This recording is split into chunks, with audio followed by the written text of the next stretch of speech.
پاک صلی اللہ تعالیٰ علیہ وسلم کے ساتھ سفر میں تھے، چڑھائی شروع کیا، اوپر جا کر غار میں آرام کرنا تھا، سب سے اونچی چوٹی پر نبی پاک صلی اللہ تعالیٰ علیہ وسلم تھوڑے سفر کے بعد آرام کرنے کے لیے ایک جگہ بیٹھ گئے، تھکان محسوس فرمانے لگے۔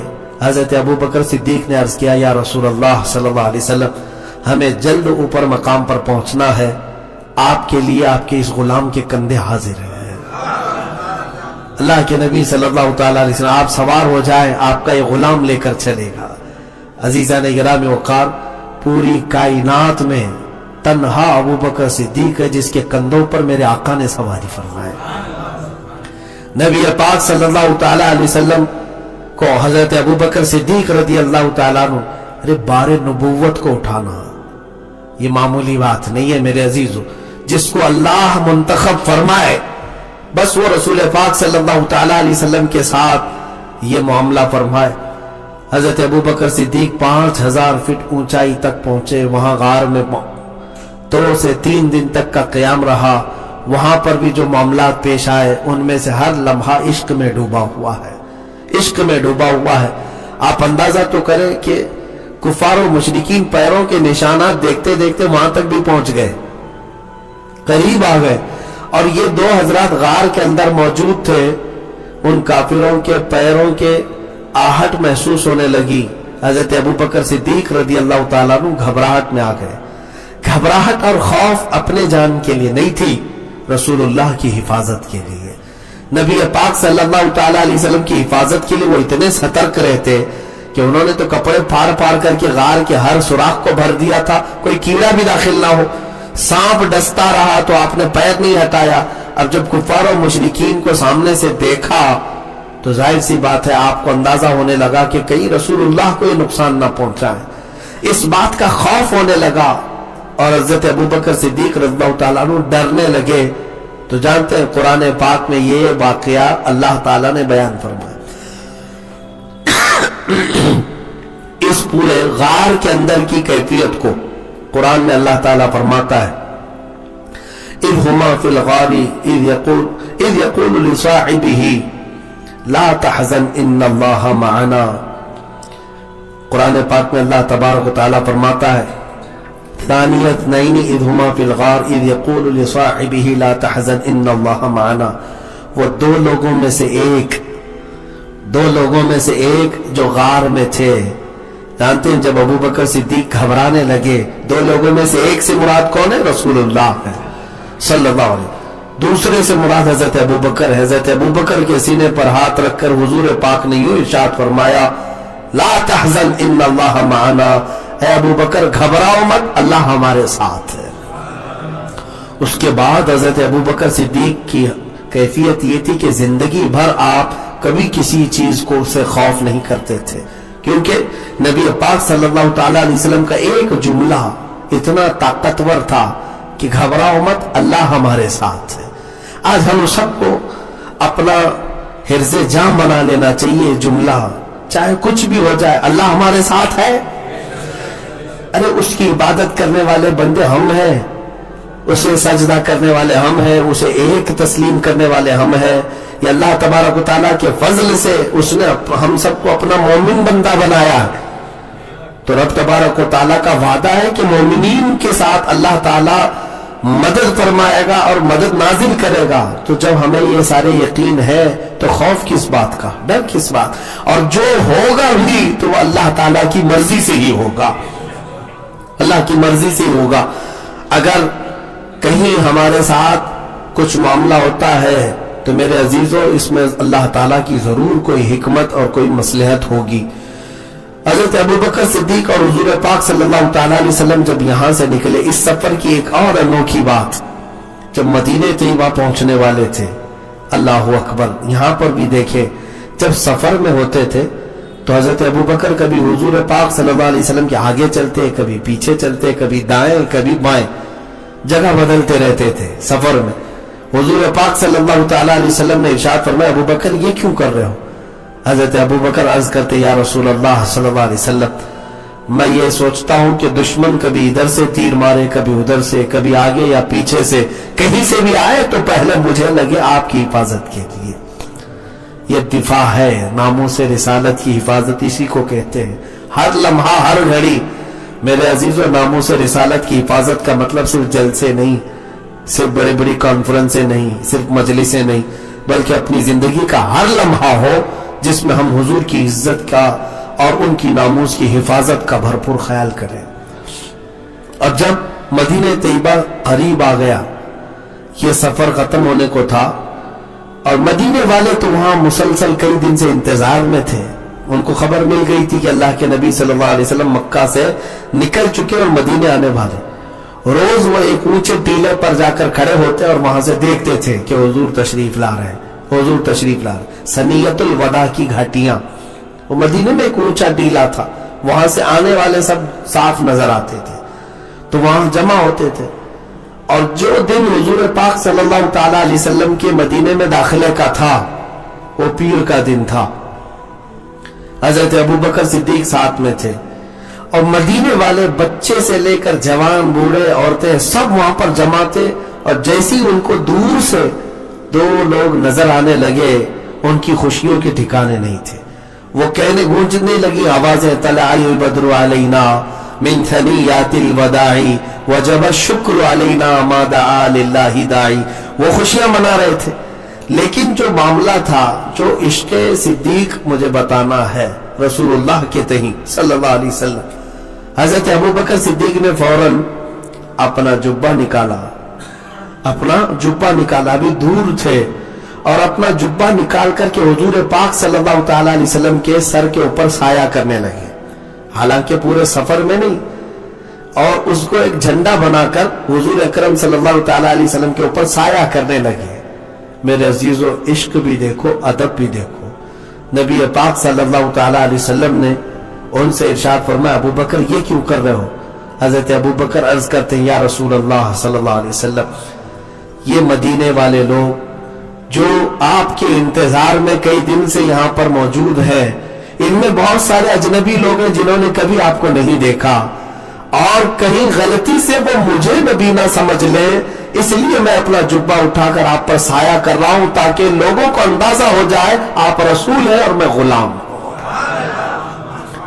عزیزان گرامی، یہ صدیق اکبر رضی اللہ تعالیٰ عنہ کا ادب تو دیکھے، کہیں کوئی شک بھی نہ آئے کسی کو کہ دور سے دیکھنے والا یہ سوچے کہ یہ رسول ہے کہ وہ رسول ہے، حالانکہ جب قریب سے دیکھے گا تو ہر کوئی پہچان لے گا رسول اللہ کا چہرہ ہی کیا ہے۔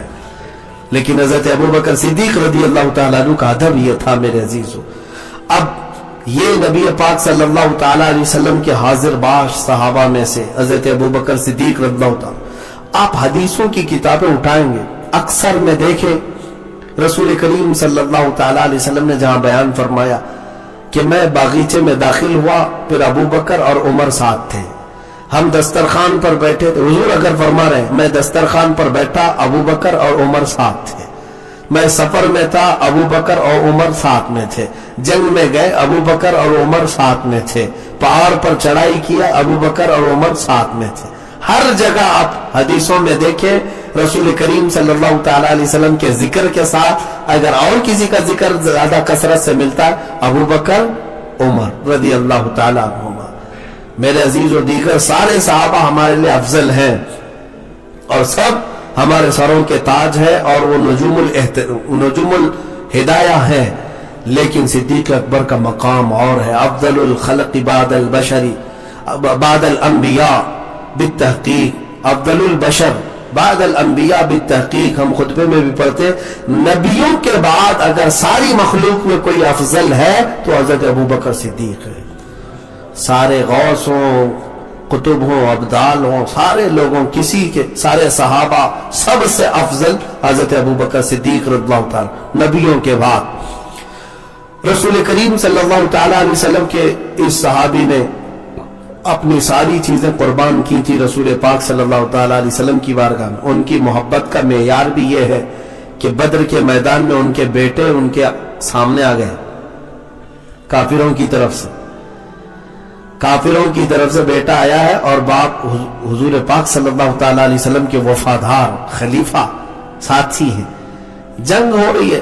اچھا ایک بات یہ بھی میں بتاؤں، انشاءاللہ پھر کبھی مجھے عرض کرنا ہو جنگ بدر کی تفصیلات میں کبھی آپ نے یہ نہیں سنا ہوگا کہ مقابلہ کن کن لوگوں سے کن کن کا تھا. اکثر تو آپ تاریخ میں یا جب بیان ہوتا ہے تو غزوہ بدر کو آپ سن لیتے ہوں گے ایسی لڑائی ہوئی, لیکن اگر میں بتاؤں نا حیرت ہوگی آپ کو کہ اکثر ادھر سے جو لڑ رہا ہے اور ادھر سے جو لڑ رہا ہے آپس میں رشتہ داریاں ہیں. ماموں بھانجا آمنے سامنے ہے, چاچا بھتیجا آمنے سامنے, باپ بیٹا آمنے سامنے ہے, بھائی بھائی آمنے سامنے ہے, لیکن کس بنیاد پر؟ صرف اور صرف حقانیت کی بنیاد پر. عزیزان گرامی وقار, انہوں نے کبھی اپنے رشتوں کو نہیں دیکھا بلکہ سارے رشتے ہمارے رسول اللہ کی محبت سے ہو کر چلتے ہیں. اگر وہ نہیں ہے تو پھر کوئی رشتہ ہمارا نہیں ہے. غزوہ بدر کی بات تو بیٹا کافروں کی طرف سے آیا, پھر چند دنوں کے بعد وہ بھی ایمان لے آئے. حضرت ابوبکر صدیق رضی اللہ تعالیٰ عنہ کے بیٹے ایک دن وہ دسترخوان پر بیٹھے کہہ رہے تھے کہ بابا جان آپ کو پتا ہے آپ میری تلوار کے نیچے بدر کے دن 3 بار آ گئے تھے, 3 بار میری تلوار کے نیچے آ گئے, لیکن باپ تو باپ ہوتا ہے, میں کیسے آپ کی گردن پر تلوار چلاتا. حضرت ابوبکر صدیق نے فرمایا بیٹا اگر تو ایک بار بھی میری تلوار کے نیچے آتا تو میں یہ نہیں دیکھتا کہ میرا بیٹا ہے, میں دشمن رسول سمجھ کر قتل کر دیتا. میرے لیے بیٹا عزیز نہیں, میرے لیے رسول اللہ کی محبت عزیز ہے. یہ وہ لوگ ہیں جن کے متعلق قرآن عظیم میں اللہ تعالیٰ نے فرمایا لا تجد قوما یؤمنون باللہ والیوم الآخر یوادون من حاد اللہ ورسولہ ولو كانوا آباءهم او ابناءهم او اخوانهم او عشیرتهم. اللہ فرماتا ہے جو ایمان والے لوگ ہیں, اللہ اور آخرت پر ایمان رکھتے ہیں, آپ ان لوگوں کو ایسا نہیں پائیں گے کہ وہ اللہ اس کے رسول کے دشمنوں کو دوست بناتے ہوں, چاہے وہ ان کے بھائی ہوں, بیٹے ہوں, باپ ہوں, چاہے ان کے رشتہ دار ہوں. اللہ اس کے رسول کے دشمنوں کو کبھی وہ دوست ہرگز نہیں بناتے. یہ ایمان والوں کی علامت اللہ تعالیٰ نے بیان فرمائی قرآن عظیم میں. عزیزان گرامی وقار, آج حالات ایسے ہیں, مجھے یہاں پر عرض کرنی ہے, لوگوں کے سامنے بہت ساری مصلحتیں ہیں, بہت ساری باتیں. اب تو معاملات ایسے ہو گئے ہیں کہ لوگ اس کو ہلکے میں لینے لگ گئے. میرے عزیزوں, جس سے حضور صلی اللہ تعالیٰ علیہ وسلم کی ادنا سی گستاخی ہو گئی, سرزد ہو گئی, اس کا ایمان چلا گیا, اس کا ایمان ختم ہو گیا ہے. اور ایسا آدمی جس سے گستاخی صادر ہو چکی ہو, اگر تم اس سے رشتہ اور اس سے تعلق اور اس سے محبتوں کے معاملات جاری رکھتے ہو, یاد رکھنا گستاخ رسول کا جو انجام ہوگا وہی انجام تمہارا بھی. اس لیے کہ گستاخ سے تم راضی رہے, اس کی گستاخی پر اگر تم راضی رہے اور اس کے ساتھ محبت کا معاملہ کرتے رہے, اس کے ساتھ رشتے ناطے کرتے رہے, ایک دن تو رسول اللہ کے سامنے تمہیں بھی کھڑا ہونا ہے. اگر اللہ کے نبی صلی اللہ تعالیٰ علیہ وسلم تم سے یہ سوال کرے کہ نبی پاک صلی اللہ تعالیٰ علیہ وسلم تم سے یہ پوچھے کہ یہ شخص تو میری گستاخی کرتا تھا یا میرے گستاخوں کو صحیح سمجھتا تھا اور تو نے اس کے ساتھ اپنے رشتے کیسے قائم رکھے, میرے عزیزوں کوئی جواب ہوگا تمہارے پاس. اس لیے اپنا رشتہ اور اپنی زندگی کے معمولات ایسے بنا لو کہ جو نبی سے ہو بیگانہ اسے دل سے جدا کر دے, جو نبی سے ہو بیگانہ اسے دل سے جدا کر دے, پدر مادر برادر جان و مال ان پر فدا کر دے. یہ حضور تاج الشریعہ رحمت اللہ تعالیٰ علیہ نے فرمایا تھا. در حقیقت یہ حدیث کا مفہوم ہے. تمہارا ایمان بھی اس وقت تک کمپلیٹ نہیں ہوگا جب تک تم ان سارے لوگوں سے زیادہ حضور سے نہیں محبت کرو گے. تو تمہارے لیے کوئی رشتہ آڑے نہیں آنا چاہیے کہ بھائی کا رشتہ فلاں جگہ سے ہو گیا ہے, مجھے بھی تھوڑا سا خیال رکھنا پڑتا ہے, ہماری بہن فلاں جگہ دی گئی ہے, مجھے خیال کرنا پڑتا ہے. تم نے اپنے ان تمام رشتوں کا خیال کرنا تو سوچا رسول اللہ کی عزت کا خیال نہیں کیا, نبی پاک صلی اللہ تعالیٰ علیہ وسلم پر بھونکنے والے. میرے عزیزوں, ہم اپنی ماں کو اور اپنے باپ کو گالیاں دینے والوں سے زندگی بھر کا رشتہ توڑ بیٹھتے ہیں, بلکہ اگر جائیداد کا معاملہ ہو جائے تو بھائی بہن 25-25 سال تک بات چیت نہیں کرتے. ایک بالشت جگہ کسی نے ادھر سے ادھر کر لی ہے تو سالوں سال تک رشتے توڑ کر کے بیٹھے رہتے ہیں. لیکن آپ اندازہ تو کریں, یہاں پر جائیداد کے لیے, وراثت کے لیے تعلق ختم کرنے والے لوگ, پراپرٹی کے لیے ہمیشہ کے لیے قطع تعلق کرنے والے لوگ, یا پھر ایک بار گالی گلوچ کی وجہ سے کئی کئی سالوں تک بات بند کرنے والے لوگ، ان سے جب ہم پوچھتے ہیں تم گستاخان رسول کے ساتھ کیا معاملہ کرتے ہو، کہا یہ تو ان کا معاملہ ہے، ہمارا معاملہ الگ ہے، ہم محبت کرتے ہیں، وہ اگر نہیں محبت کرتے تو ان کے ساتھ ہے۔ نعوذ باللہ من ذالک۔ کیا یہی محبت کا تقاضا ہے میرے عزیزو؟ کیا ایمان کا یہ تقاضا ہے؟ حضرت ابوبکر صدیق رضی اللہ تعالیٰ عنہ کا ایمان تو یہ تھا۔ ایمان اگر آپ کو میں بتاؤں، یہ حدیبیہ کے موقع پر ایک مکہ کے کافروں کی طرف سے قاصد آیا تھا، عروہ بن مسعود ثقفی۔ وہ جب بات کر رہا تھا حضور پاک صلی اللہ تعالیٰ علیہ وسلم سے، تو حضور کی داڑھی کی طرف سے ہاتھ لگا کر بات کر رہا تھا۔ یہ عربوں کا دستور تھا، بات کرتے۔ صدیق اکبر رضی اللہ تعالیٰ نے اس کے ہاتھ کو مار کر جھٹک دیا، کہا نیچے ہاتھ رکھ۔ اس نے پھر کہا کہ یہ تو کوئی معاملہ نہیں ہے۔ حضرت ابوبکر صدیق نے کہا خبردار، تو اللہ کے رسول سے بات کر رہا ہے۔ ہاتھ تک اٹھا کر بات کرنے کو حضرت ابوبکر صدیق گوارا نہیں کرتے تھے۔ اور اس کے بعد جو جملے حضرت ابوبکر صدیق نے کہے نا، وہ میں کہوں تو آپ لوگوں کو ایسا لگے گا بہت سخت جملے ہیں۔ ہاں، حضرت ابوبکر صدیق جلال میں اتنے سخت جملے اس قاصد سے کہے تھے۔ اتنا ہی نہیں، یہ تو چھوڑو، وہ کافروں کی طرف سے آیا تھا، کافروں کی طرف سے آیا تھا۔ لیکن آپ کو میں یہ بتاؤں، حدیبیہ کا موقع ایسے امتحان کا تھا صحابہ کے، ایسے امتحان کا کہ رسول کریم صلی اللہ علیہ وسلم مکہ کے کافروں کے ساتھ صلح کر رہے ہیں۔ کس بات پر؟ 1400 صحابہ عمرہ کے لیے گئے ہیں، احرام پہن کر کے، جانور قربانی کے لیے لے کے گئے۔ 35 کلومیٹر باقی رہ گیا مکہ، لیکن مکہ والے اندر آنے نہیں دے رہے، مکہ کا راستہ روک کر رکھے اور جنگ کرنے پر تیار ہے۔ صحابہ میں اکثر صحابہ یہ چاہتے تھے کہ حضور جنگ کی اجازت دے دے، ہم ان کے پرخچے اڑائیں گے۔ ارے جنگ بدر بھی ہو چکی تھی، احد بھی، خندق بھی، اچھا تجربہ ہو چکا تھا۔ یہ 6 ہجری میں حدیبیہ کا موقع ہو رہا ہے، جبکہ جنگ بدر، احد، خندق سب ہو چکی تھی، تو جنگوں کا ان کو تجربہ بھی تھا، اور مکہ والوں کو کہاں سے لٹانا ہے، کہاں سے مارنا ہے اچھی طرح جانتے تھے۔ اور حدیبیہ کے موقع پر اللہ کے نبی اجازت نہیں دے رہے، رسول پاک صلی اللہ تعالیٰ علیہ وسلم جنگ کا حکم نہیں فرما رہے۔ یہاں تک کہ صلح کرنے کی جب بات آئی تو مکہ والے زور زبردستی ایسی صلح نامہ پر دستخط کروا رہے تھے جس میں بظاہر لگتا تھا کہ مسلمان شکست کھائے ہوئے۔ مکہ والے کہہ رہے تھے اس سال آپ کو ہم عمرہ آنے نہیں دیں گے، آپ یہیں احرام کھولو، واپس مدینے جاؤ۔ سوچو آپ، 450 کلومیٹر کا سفر ہے، اس میں صرف اور صرف 35 کلومیٹر باقی رہ گیا اور ان کو واپس دوڑا رہے ہیں مدینے۔ اس وقت کیا کیفیت ہوگی؟ مکہ، خانہ کعبہ ان کے باپ کی جاگیر تو ہے نہیں، برسوں سے ہر ایک کے لیے کھلا ہوا وہ گھر، لیکن مکہ والے وہاں سے واپس کر رہے تھے۔ دوسری بات یہ تھی کہ اگلے سال آئیں گے بھی تو تنہا تنہا آئیں گے اور کوئی ہتھیار ساتھ میں نہیں لے آئیں گے۔ یہ ایگریمنٹ میں جو چیزیں لکھی گئی تھی، سیٹلمنٹ جس بات پر ہو رہا تھا،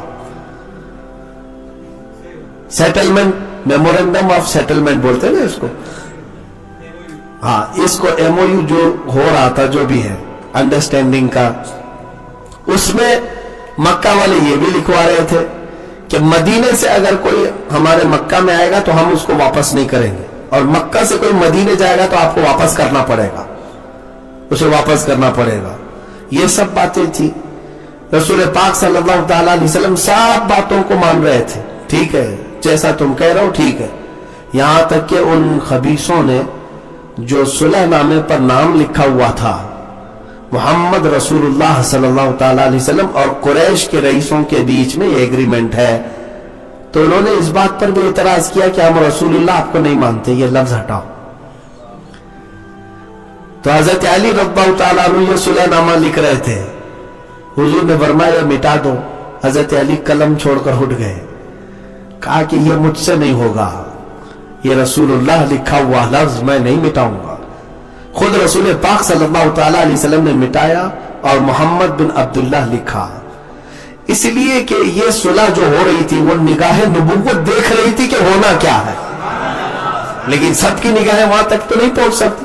بظاہر تو ایسا لگ رہا تھا کہ دب کے صلح ہو رہی، ارے میاں ہم تو طاقت والے، جب 313 تھے تو ان کے پرخچے اڑا دیے تھے، اب 1400 آئے ہیں، 1400 آئے کیا کر لیں گے؟ لیکن حضور کی حکمت تھی، حضور کی مصلحت تھی۔ اب جب حضور پاک صلی اللہ تعالیٰ علیہ وسلم نے یہ صلح پر دستخط کر دی تو حضرت عمر کا وہاں پر جو معاملہ تھا، جو مجھے بات عرض کرنی ہے اس پورے واقعے میں، صدیق اکبر کا ایمان مجھے بتانا ہے کیا۔ اور حضرت عمر کو دیکھے جلال یہ تھا کہ حضور کے پاس آئے، کہا یا رسول اللہ ہم حق پر نہیں ہیں؟ کہا کیوں نہیں عمر، ہم حق پر ہیں، تو پھر کیوں یہ دستخط کر رہے ہیں؟ ہم دب کر کے کیوں ان کی بات مانیں گے؟ آپ جنگ کی اجازت دیں، ابھی ہم جنگ کے لیے نکلیں گے۔ حالانکہ احرام کی حالت میں تھے۔ رسول پاک صلی اللہ علیہ وسلم نے فرمایا عمر جو میں دیکھ رہا ہوں وہ تم نہیں دیکھ رہے۔ حضرت عمر گئے، دوسرے صحابہ کو پکڑ پکڑ کر کہنے لگے تمہارا کیا مشورہ ہے، تمہاری کیا رائے؟ سب صحابہ کہہ رہے تھے جنگ ہونا چاہیے، جنگ ہونا چاہیے۔ حضرت عمر نے دیکھا کہ اکثر کی رائے تو یہی ہے، جنگ ہونا چاہیے۔ پھر حضرت عمر کہتے ہیں کہ ابو بکر کو منا لے، اور حضور ابو بکر کی بات کو رد نہیں کرتے، تو آئے سیدھے ابو بکر صدیق کے پاس۔ حضرت ابو بکر سے کہا ابو بکر دیکھ نہیں کیا ہو رہا ہے، صلح ہو رہی ہے، دب کر ان شرطوں پر، اور حضور پاک صلی اللہ علیہ وسلم دستخط کر رہے ہیں، جنگ کی اجازت نہیں دے رہے، حکم نہیں دے رہے، ابو بکر آپ کیا کہتے ہیں؟ جب یہ حضرت عمر بول رہے تھے حضرت ابو بکر صدیق ان کے کندھوں کو پکڑ کر زور سے ہلاتے ہیں اور ایک جملہ کہتے ہیں الزم غرضک یا عمر، اے عمر ہوش سنبھال کر بات کر، اس لیے کہ جس کے بارے میں تو بات کر رہا ہے وہ اللہ کے رسول ہے، وہ اللہ کے